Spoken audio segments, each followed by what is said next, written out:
On apprend aujourd'hui que le déficit de la sécurité sociale fait son retour. Il devrait être de 1,5 milliard à 4 milliards finalement. Alors, vous savez, ça nous met en colère.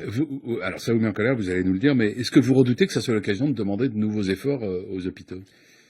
Oui, mais oui, vous savez, c'est la plus grande escroquerie intellectuelle de ces 30 dernières années, le déficit de la sécurité sociale. C'est pas un déficit que l'on a. C'est un défaut de moyens. C'est facile. Donc on exonère de cotisations sociales les entreprises et on nous dit après la sécurité sociale est en déficit.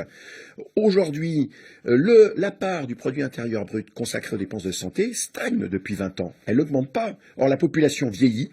Et on a des techniques médicales, des médicaments qui coûtent de plus en plus cher. Donc forcément, on est dans une contrainte où aujourd'hui les conséquences sont très graves. Vous savez, un patient aux urgences qui n'est pas dans un lit, quand le médecin prescrit son hospitalisation dans l'heure qui suit, il y a une perte de chance qui se traduit par une surmortalité, tout patient confondu, de 9% et pour les patients les plus graves de 30%. C'est catastrophique.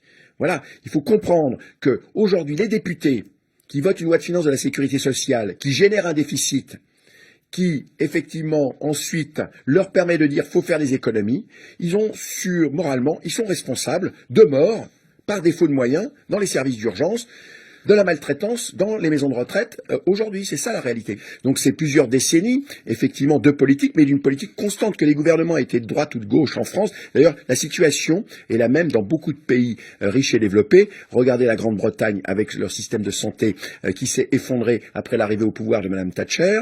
C'est le problème aux États-Unis où on discute beaucoup d'un système de santé. On cherche plutôt à imiter le système européen, mais en Europe, on prend le tournant libéral. Voilà, donc c'est une question de société, c'est-à-dire que aujourd'hui, est-ce que la santé, c'est un service public? Est-ce que ça relève de l'aménagement du territoire? Est-ce que ça relève d'un financement par la solidarité nationale? Ou est-ce que c'est le service marchand? C'est le business? C'est déjà le business pour les personnes âgées, vous savez, les EHPAD, 3 000 € par mois pour un service de piètre qualité, mais par contre des grands groupes qui se sont créés, qui font aujourd'hui plusieurs milliards d'euros de chiffre d'affaires et qui aujourd'hui exportent le modèle. Vous savez, des groupes français vont construire des maisons de retraite aujourd'hui en Chine avec les bénéfices faits en France. La racine de ce conflit, ce sont les plans d'économie qui se sont succédés depuis maintenant presque 30 ans. C'est l'hôpital géré comme une entreprise. C'est l'hôpital géré comme une entreprise. Vous savez, dans les années 80, un certain nombre de charmants experts nous ont dit qu'il fallait diminuer le nombre de médecins en formation, ça diminuerait le nombre de prescripteurs et donc les dépenses de la sécurité sociale. La nature a horreur du vide, on a une population qui vieillit, donc on a importé massivement des médecins étrangers pour substituer le manque que l'on avait aujourd'hui. De jeunes médecins partent à l'étranger pour se former et puis surtout, nous n'avons pas assez de moyens. On a tiré sur la corde. Vous savez, c'est ce qu'on appelle l'effet seuil, c'est-à-dire que les personnels se mobilisent, on essaye de tenir, on bricole, et puis d'un seul coup, le système s'effondre. C'est ce à quoi on assiste aujourd'hui.